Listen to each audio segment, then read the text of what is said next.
ser num lado mais profundo. Eu quero trazer uma revelação mais oculta sobre gestão de tempo e saúde emocional. Mas eu não quero falar só dos aspectos simplesmente psicológicos disso ou comportamentais disso. Eu queria falar de coisas realmente espirituais. Jesus disse: eu sou o caminho, a verdade e a vida. Ninguém vai ao Pai a não ser por mim. Essa palavra vida, às vezes a gente quer olhar o grego, a gente quer olhar o hebraico, quer fazer a exegese, a semântica da palavra.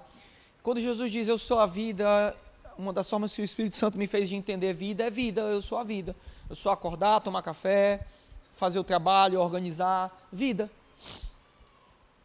Eu sou a planta que nasce, eu sou o pássaro que voa, eu sou vida. Então, quando você quer entender algo sobre Deus, você precisa entender as funções primordiais disso. E Deus tem me feito observar o livro de Gênesis de forma mais minuciosa. Eu já tenho tratado com vocês sobre Gênesis desde quando eu tratei sobre alegorias e como isso tem me abençoado demais. Mas hoje eu quero descer mais profundo. Eu quero falar para vocês sobre os 7 dias da criação. Tá certo que sábado eu falei mais sobre o sábado, mas eu quero falar da vida de Deus dentro do primeiro capítulo de Gênesis. E como aquilo é um paradigma para nós, um exemplo de como a gente deve se comportar e como é a vida de Deus e como nós podemos copiá-la para nós, e como nós podemos vivê-la. Então cada dia da criação, ele me apresenta algo governamental, ele me apresenta algo a nível de governabilidade. E eu queria tratar com vocês, ok? Eu queria que vocês abrissem os vossos celulares em Gênesis 1, 2, ou as vossas Bíblias, amém? O pastor Jacaunay está devidamente motorizado agora, né? Gênesis 1, 2. Nós vamos analisar dia por dia, ok? Vamos analisar o modelo da vida de Deus, que é o nosso modelo. Diga: o modelo da vida de Deus. Olhe para a pessoa que está do seu lado e diga: a gestão das prioridades de Deus. A gestão do trabalho de Deus. Isso nos ensina algo. Gênesis 1, 2 diz: a terra era sem forma e vazia, e havia trevas sobre a face do abismo. Mas o Espírito de Deus pairava sobre a face das águas. E disse Deus, haja luz, e houve luz. E viu Deus que a luz era boa, e fez separação entre a luz e as trevas. E Deus chamou a luz dia, e as trevas noite. E foi tarde e manhã o dia primeiro.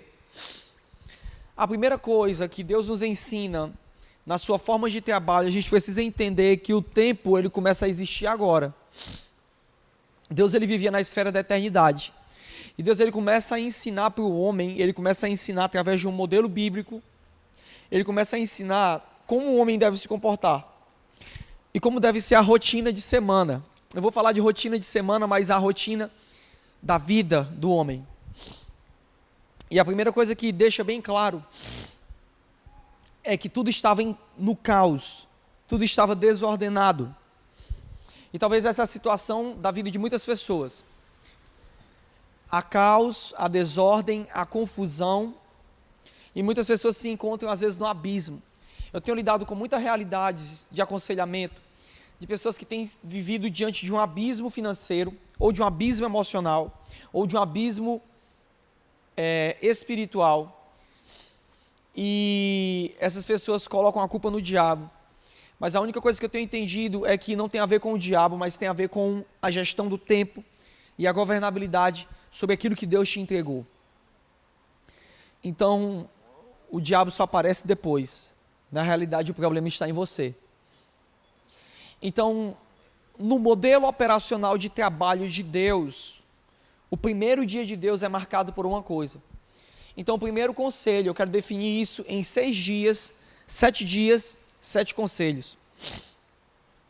O primeiro conselho é que Deus, quando começou a trabalhar por revelação. Como eu organizo a minha vida? Como eu funciono melhor? Nós precisamos entender que quando não há luz, é difícil enxergar onde está a sujeira, é difícil enxergar onde estão os elementos dentro de uma casa. Uma casa sem luz, por mais que ela seja bela, ela não é operacional. Veja, quando falta luz dentro de uma casa, qual é a primeira coisa que a pessoa faz? Ela procura acender uma vela. Por quê? Porque a luz, ela começa a trazer organização. O que é que eu vou fazer? Como é que eu vou me organizar? E luz na Bíblia, diga comigo, luz é revelação. Nós não caminhamos simplesmente por teorias, nós caminhamos por revelações. Às vezes eu converso com muitos pastores e eles querem uma planilha de como fazer uma igreja dar certo. E uma igreja, ela não funciona por planilhas, ela funciona por luz, ela funciona por revelação. A minha vida, ela não funciona só por planilhas, eu tenho planilhas para me organizar, mas ela funciona por revelação. Porque às vezes o natural, ele vai me dizer que eu preciso fazer isso, mas a luz brilha e o pecado não prevalece. O gênese do homem em pecado é treva. O gênese do novo homem, você poderia viver uma vida de confusão quando você estava sem Cristo. Mas depois que você aceitou a Cristo, o seu gênese não é confusão. O seu gênese é luz. Nele estava a vida e ela era a luz dos homens. Quando Jesus Cristo ele aparece no cenário bíblico, aqui é a primeira aparição de Jesus na Bíblia, ele aparece como revelação. Jesus ele carrega toda a revelação necessária para você executar qualquer plano e projeto da sua vida. Jesus ele pode suprir todas as suas necessidades. Não se engane e se equivoque de achar que Jesus ele não sabe como gerir suas emoções. Não se engane e se equivoque de achar que Jesus ele não sabe trabalhar o seu lado financeiro, trabalhar o seu lado espiritual. Jesus ele sabe todas as coisas. E às vezes o que nos falta sobre determinado assunto é revelação. Às vezes a gente passa anos batendo cabeça numa coisa, porque a gente não tem revelação. E onde não há revelação, só sobra caos e desordem.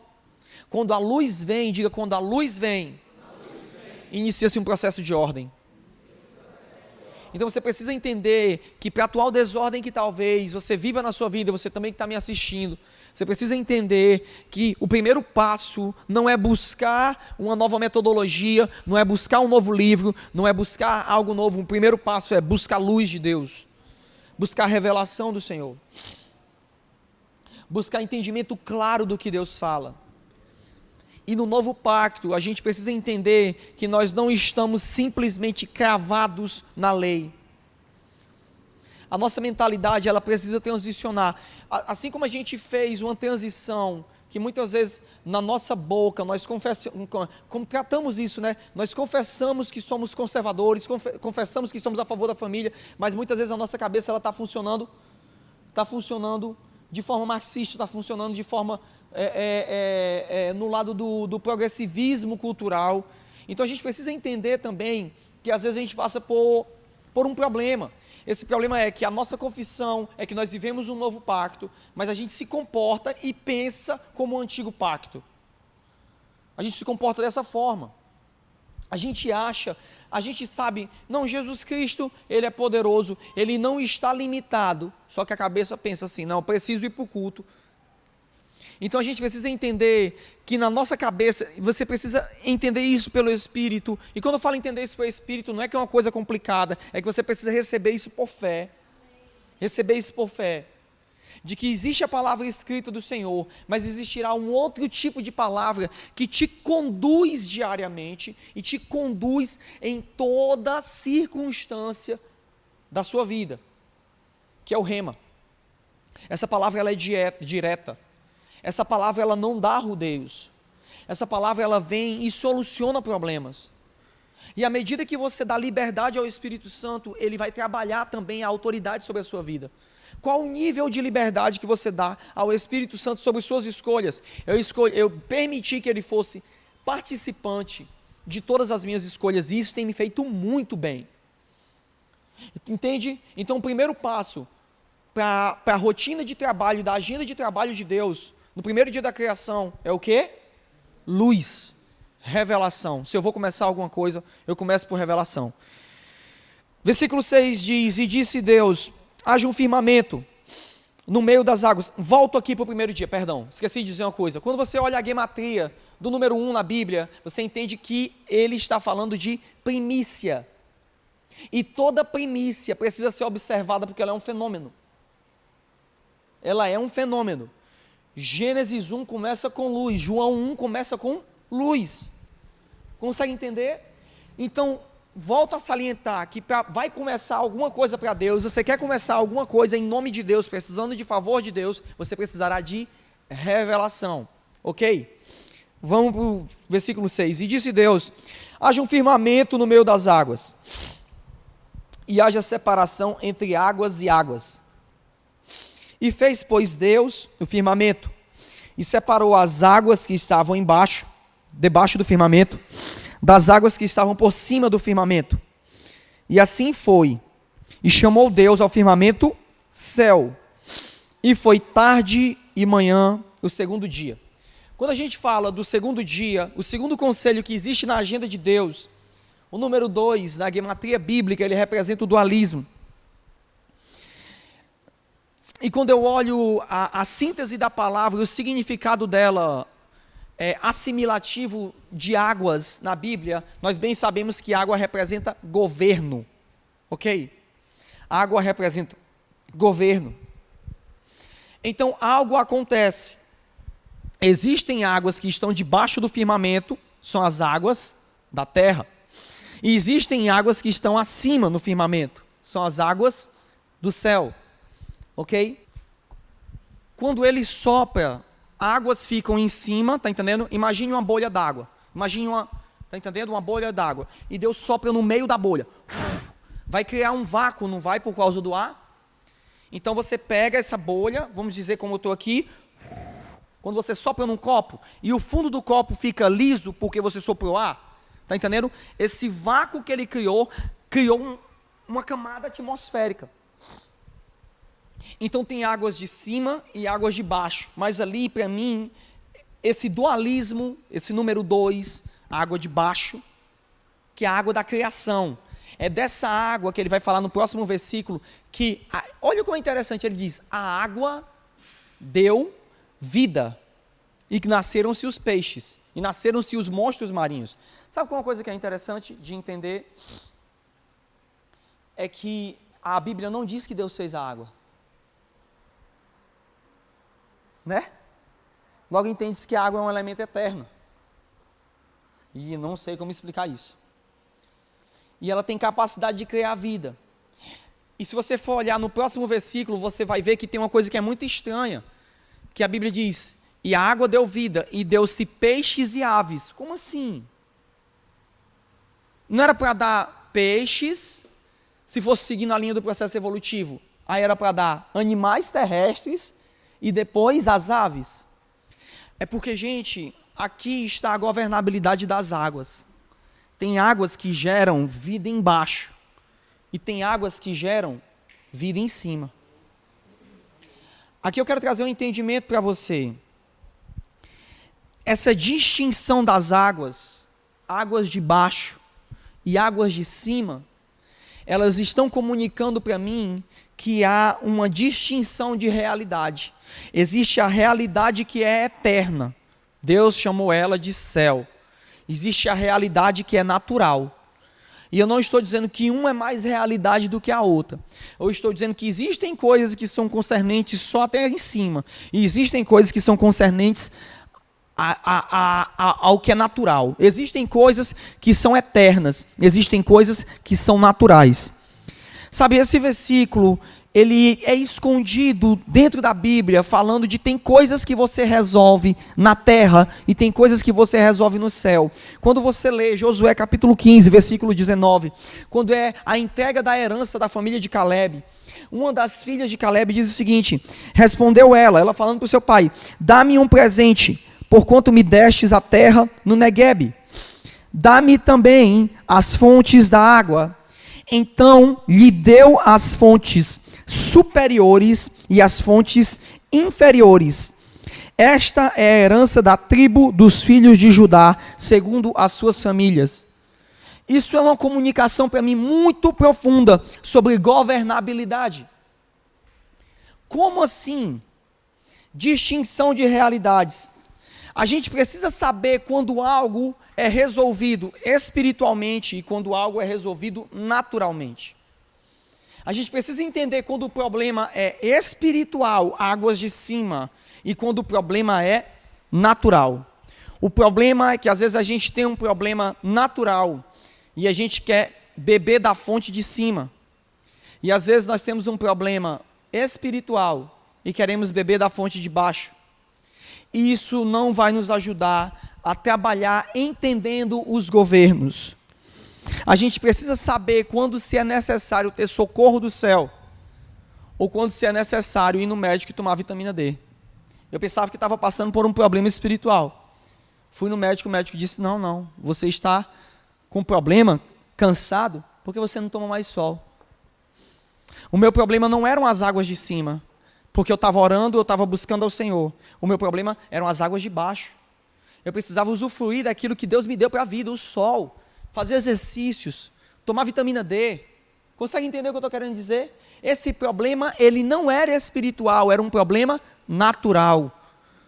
E Deus criou águas de baixo e águas de cima. Uma coisa que a filha de Caleb, ela soube discernir muito bem, eu preciso não ter só uma fonte. O homem natural, ele só tem uma fonte, ele acha que tudo se resolve racionalmente. O homem espiritual, demasiado, não espiritual, mas o menino espiritual, ele acha que tudo é espiritual. Tudo. A Bíblia diz, o homem bom do seu bom tesouro, ele tira coisas velhas e coisas novas. O que a Bíblia está querendo falar daquilo dali? Ele tira coisas eternas e ele tira coisas que são concernentes a esse tempo. A gente precisa saber discernir muito bem.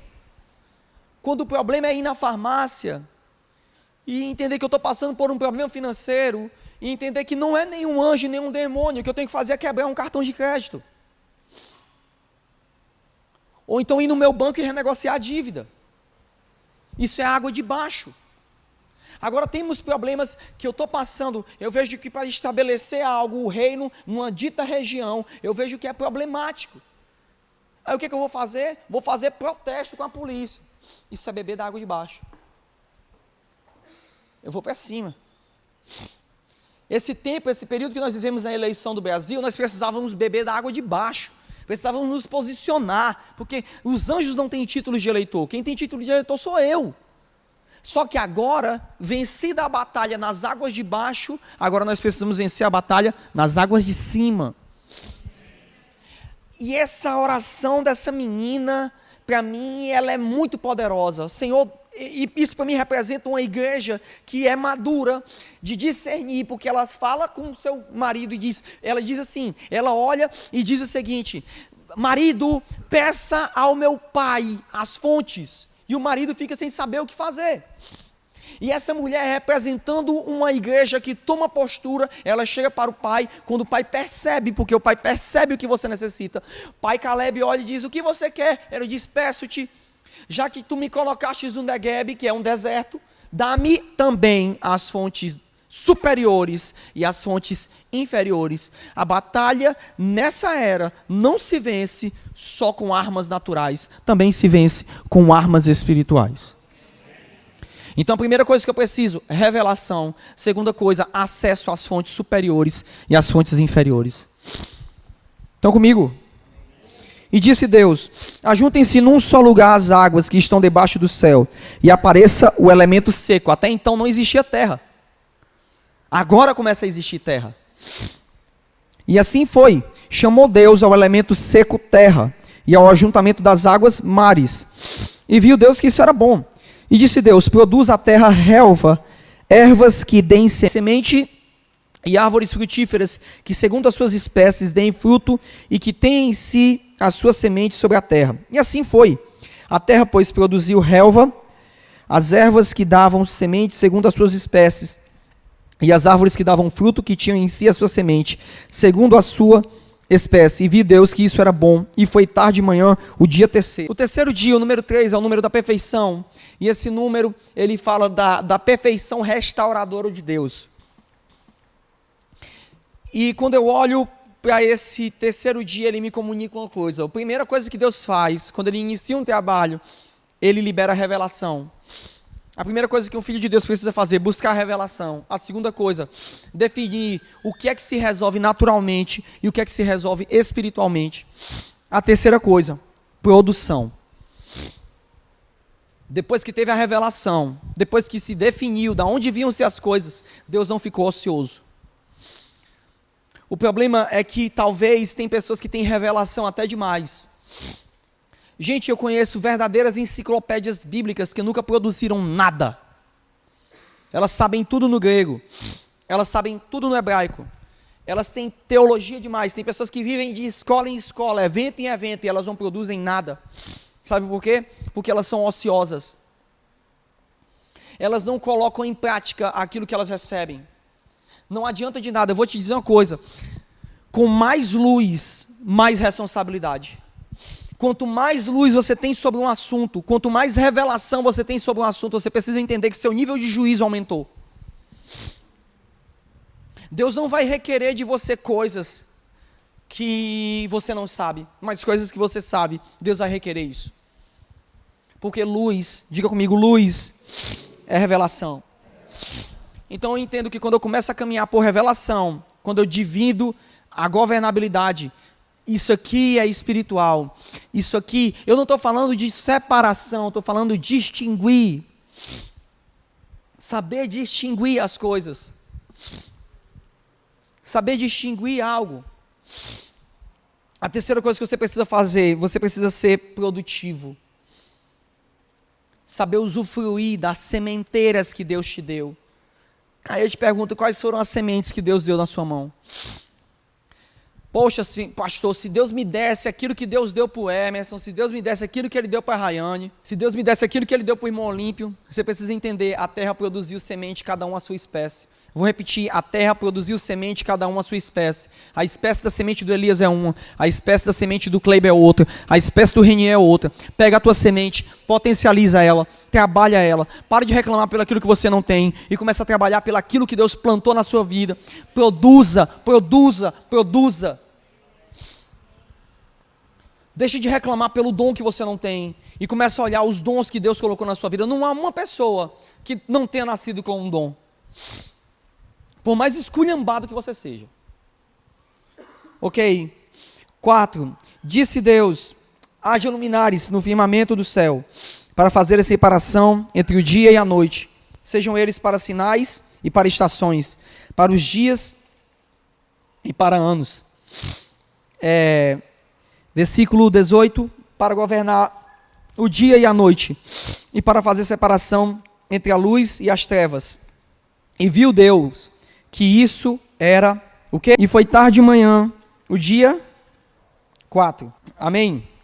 O número 4, ele fala da criação. Todo o número 4 está correlacionado severamente à criação de Deus. Mas eu descobri hoje, estudando, que esse número está correlacionado à autoridade do tempo. O número 4, ele fala de autoridade.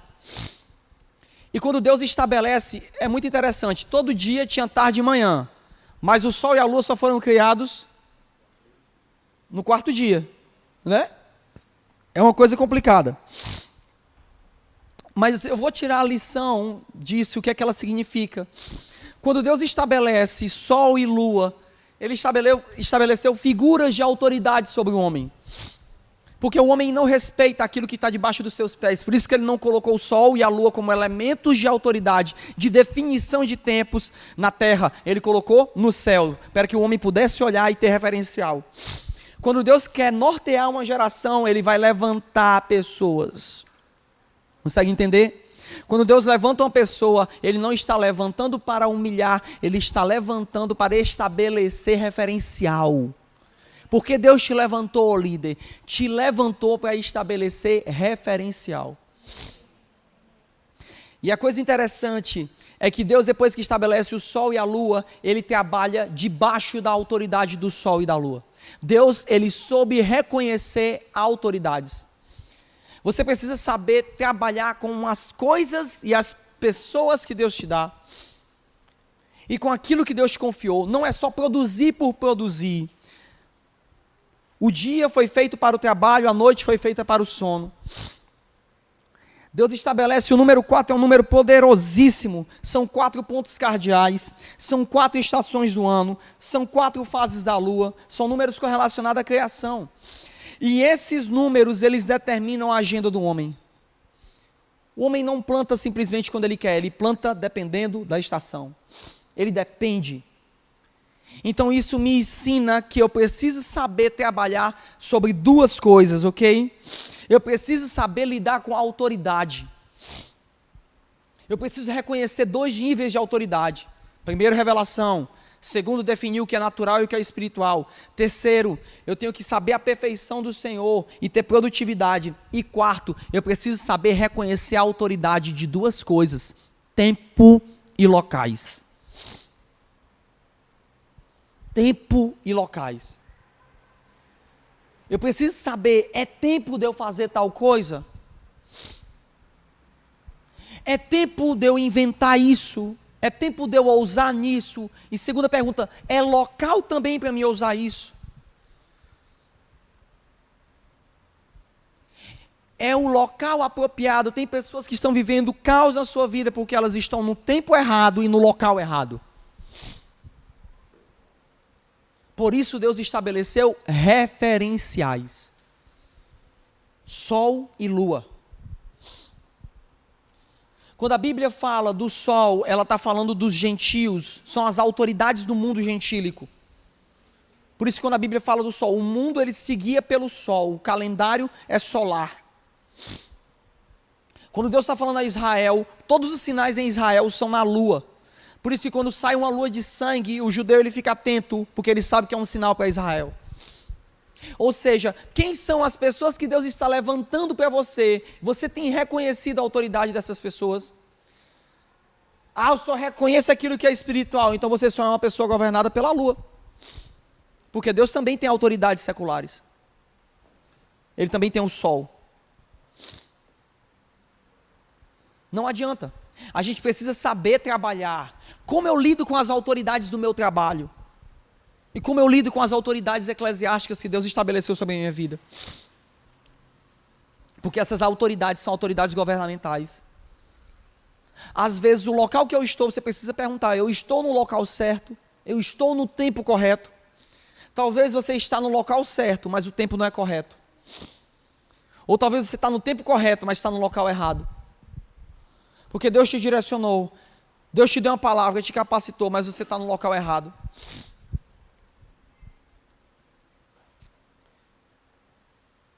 José, ele estava no tempo correto da palavra, mas estava no local errado. Foi o que Deus fez? Levou ele para lá. Levou ele para o local exato do cumprimento da palavra. E por mais que ele não entendesse, ele foi para o local correto, até que se alinhasse o tempo. Tempo e local se alinharam, ele foi estabelecido.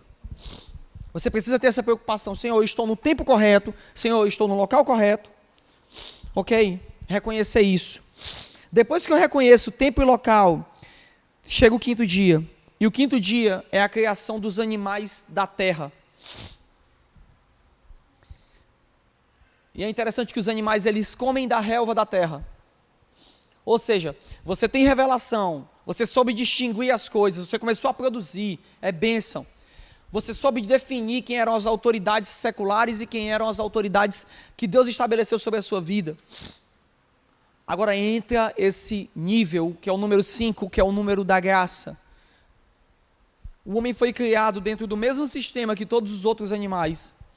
No mesmo dia que todos os animais foram criados, o homem também foi criado. Por quê? Porque animais na Bíblia, eles representam posturas.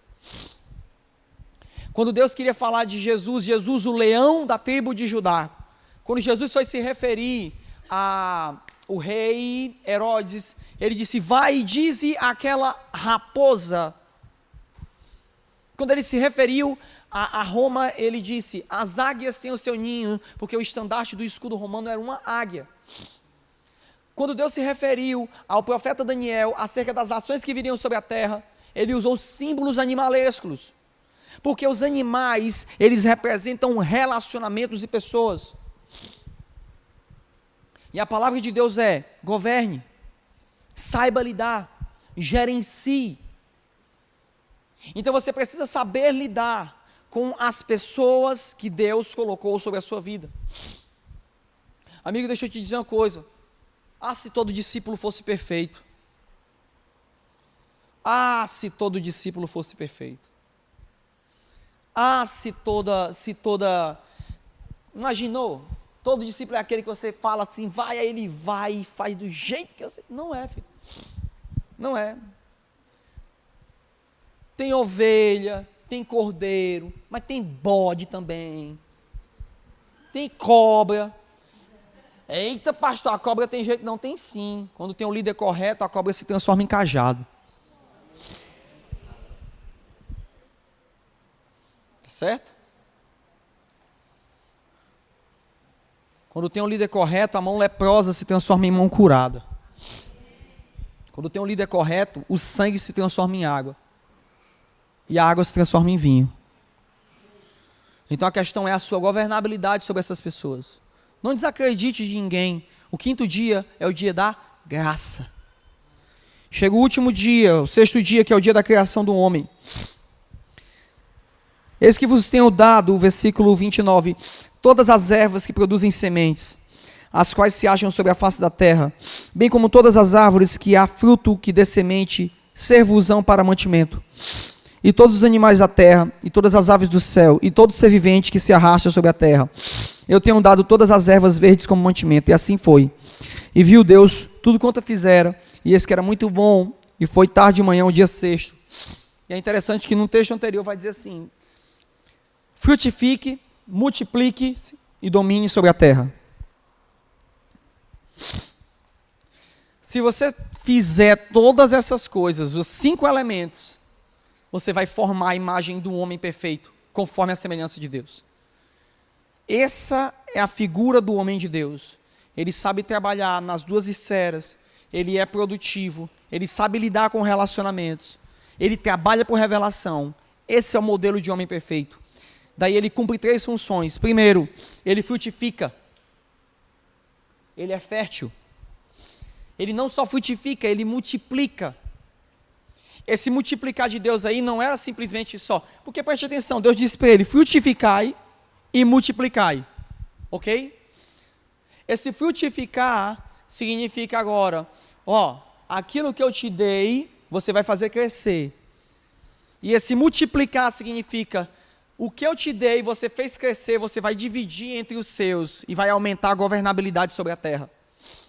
Isso me ensina sobre o líder que é acumulativo, que tudo toma para si. Ele nunca vai multiplicar. Ele nunca vai frutificar. Tem líder que sabe cuidar das coisas do seu senhor, mas ele é um eunuco, ele não multiplica. Ele só sabe gerenciar, mas ele não multiplica. E o verdadeiro líder sempre trabalha para a multiplicação. E o terceiro estágio desse é que ele não só frutifica, ele não só multiplica, como ele domina sobre todas as coisas.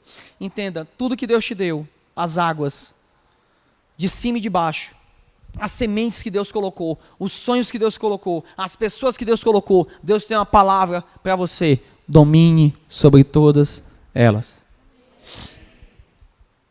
O pecado entrou. E você preste atenção, quando a mentalidade do pecado, da lei, ela entra, quando o homem deixa de comer da graça e come da árvore da vida não, da árvore do conhecimento, ele come da lei, ele tem uma consequência que afeta diretamente o frutificar, o multiplicar e o dominar. Quando o homem quebra e sai da graça e vai para a lei, a primeira sentença de Deus é contra o frutificar. A primeira sentença é: você não vai frutificar mais. Porque a partir de agora, você vai dar luz com dores de parto. A primeira sentença foi contra o frutificar. A segunda sentença que Deus deu para ele, quando você cai da graça, Você não vai mais multiplicar agora. Porque agora, do suor do teu rosto, tu vai comer. Você não vai mais trabalhar como era antes. Porque você caiu da graça. E se você cai da graça, você quer andar pela força do seu braço. Então agora, você vai ter que trabalhar pelo suor do seu rosto. E quando você cai da graça, você deixa de dominar a terra. E tudo aquilo que você está fazendo, quando você deixa Jesus, quando você deixa a relação da graça de Jesus, quando você larga a sua motivação correta, a palavra já não é mais domine sobre a terra. A palavra agora é: a terra, por causa de ti, agora é amaldiçoada. Eu quero te dizer que quando você deixa Jesus, e quando eu falo deixar Jesus, não é sair da igreja, quando você larga o local da revelação, a terra que você foi colocado para dominar, governar, ela começa a trabalhar contra você. E ela te acusa. Como eu sei quando um líder caiu da graça? Quando aquilo que foi colocado sobre ele e o local que ele está plantado começa a trabalhar, conspirar contra ele. Porque aquilo dali é um grito de Deus: volte para o local da graça. Volte para o local da revelação. Venha para cá. Venha para o Éden. Deixe de comer da árvore do conhecimento e coma da árvore da vida. Venha tomar banho no sol da justiça. Deixe a luz da glória do Senhor brilhar na mais densa treva. E esse é o princípio do Senhor. Segundo Tessalonicenses, capítulo 1, versículo 7. Nós chegamos no último dia, e aí Gênesis capítulo 2, que diz que o sétimo dia Deus santificou e Deus deu descanso. Guarda segundo Tessalonicenses, que agora eu vou finalizar. Sabe, eu gosto de pensar que cada dia desse da criação, ele não foi um dia, sabe? Foram milhares de anos, olha para mim. Foram milhares de anos. Milhares. E cada ano foi se transformando e crescendo. Aí você fala assim: pastor, mas foi um dia, o dia do sábado. E agora eu quero que você entenda algo. Quando o homem foi criado, ele entrou numa era e não num dia chamado sábado. Ele entrou nesse período longo de tempo, nesse aion longo de tempo, chamado descanso, chamado diversão. Onde é que o homem maduro em Deus trabalha? Ele trabalha no favor e no descanso do Senhor. Pastor, estou fazendo e não está dando certo. Calma. Você não está mais na árvore do conhecimento. Você está na árvore da vida. E a vós que sois atribulados, alívio juntamente conosco, quando do céu se manifestar o Senhor Jesus, com os anjos do seu poder, em chama de fogo. Ele virá e vos dará descanso. O sábado será o cumprimento perfeito. O descanso não é um dia na semana, o descanso é uma pessoa. E como o autor de Hebreus fala, que ele é o descanso preparado para nós. Uau! O sábado do Senhor para nós. Então, se você segue toda essa agenda de Deus, você vai ter o trabalho do homem perfeito em Cristo Jesus. Como líderes, esse é o treinamento que eu tenho para passar para vocês hoje. Se vai começar, comece por revelação. Saiba discernir onde algo é natural e onde algo é espiritual. Seja produtivo, fuja do ócio. Amém? Seja submisso, saiba entender o tempo e o local. Saiba construir relacionamentos saudáveis. Domine, frutifique e multiplique. E ande debaixo do descanso do Senhor. Deus abençoe vocês, foi um prazer estar com vocês. Ótimo final de semana. Amém?